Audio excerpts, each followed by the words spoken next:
नमस्कार दोस्तों, कैसे हैं आप सब। क्या पुलिस ने आपको बिना आधार बताए गिरफ्तार कर लिया है, या पुलिस कस्टडी में आपके या आपके परिवार वालों के साथ मारपीट या अभद्रता हुई है, या पुलिस ने आपको कस्टडी के दौरान आपसे पैसों की मांग की है, या कोरे कागजों पे आपके हस्ताक्षर करवा लिए हैं। ऐसी परिस्थिति में आपके क्या अधिकार हैं और इसका क्या समाधान हो सकता है, इसके बारे में बातचीत करेंगे।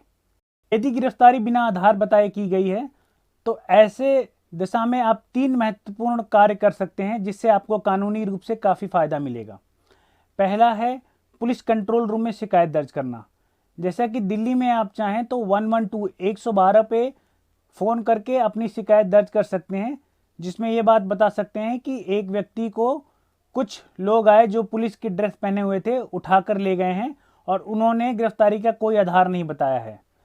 इसके साथ ही साथ अपने क्षेत्र के थाने में भी एक लिखित शिकायत कर सकते हैं, और इस शिकायत की प्रति यदि आप दिल्ली में हैं तो दिल्ली के उच्च अधिकारियों को भी प्रेषित कर सकते हैं।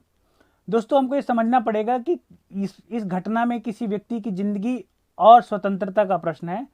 It is a matter of someone's life and liberty. तो ऐसी दशा में आप किसी अच्छे क्रिमिनल लॉयर को भी संपर्क कर सकते हैं जो इस दशा में आपको बेहतर मदद कर सकेगा। यदि पुलिस कस्टडी के दौरान आपके या आपके परिवार वालों के साथ गाली गलौज, मारपीट या भद्रता करती है, या पुलिस गिरफ्तार व्यक्ति को हथकड़ी पहनाती है, तो ऐसी दशा में आप क्या कर सकते हैं। दोस्तों, ये समझना बहुत महत्वपूर्ण है कि पुलिस के पास ऐसा कोई अधिकार नहीं है कि वो आपके या आपके परिवार वालों के साथ मारपीट, अभद्रता या गाली गलौज करें।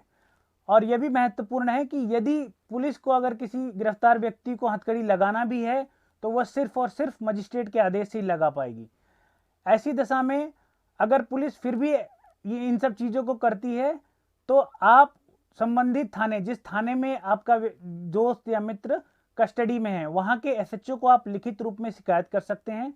और वहाँ पर भी अगर कार्रवाई नहीं होती है तो ऐसी दशा में उस क्षेत्र के डीसीपी या फिर संबंधित एसपी को भी लिखित रूप में शिकायत कर सकते हैं। यदि पुलिस कस्टडी के दौरान आपसे पैसों की मांग करती है या ज़बरदस्ती सादे कागजों पर आपके हस्ताक्षर करवाती है, तो ऐसी दशा में आप क्या कर सकते हैं।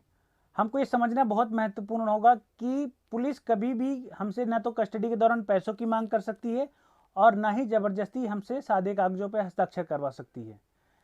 ऐसी परिस्थिति में आप उनको बिल्कुल साफ साफ मना कर सकते हैं कि न तो आपको उनको कुछ पैसा देना चाहते हैं और ना ही किसी सादे कागजों पर साइन कराना चाहते हैं। यदि पुलिस फिर भी आपके साथ जोर जबरदस्ती करती है तो ऐसी दशा में आप उस थाने के एसएचओ को एक लिखित रूप में शिकायत कर सकते हैं, और उस पर कार्रवाई नहीं होने की दशा में संबंधित एसपी या डीसीपी को भी शिकायत कर सकते हैं। हमको यह भी समझना होगा कि जब भी हम शिकायत करते हैं तो शिकायत हमारे पास 2 प्रतियों में होना चाहिए। एक जो प्रति हम जिस व्यक्ति को शिकायत करते हैं उसको दे देंगे, और दूसरी प्रति पे हम एक्नॉलेजमेंट रिसीप्ट प्राप्त करेंगे, ताकि भविष्य में हम उसका उपयोग अपने कानूनी रूप से कर सकें। दोस्तों, आज हमने गिरफ्तारी के संबंध में आपको बहुत ही महत्वपूर्ण जानकारी दी है। यदि ये बातें आपको समझ में आ गई हैं तो इसको अधिक से अधिक लोगों तक पहुंचाएं। कानून की जानकारी ही हमारी सशक्तिकरण का माध्यम है, और इसी तरह की महत्वपूर्ण कानूनी जानकारी के लिए हमसे जुड़े रहें। धन्यवाद।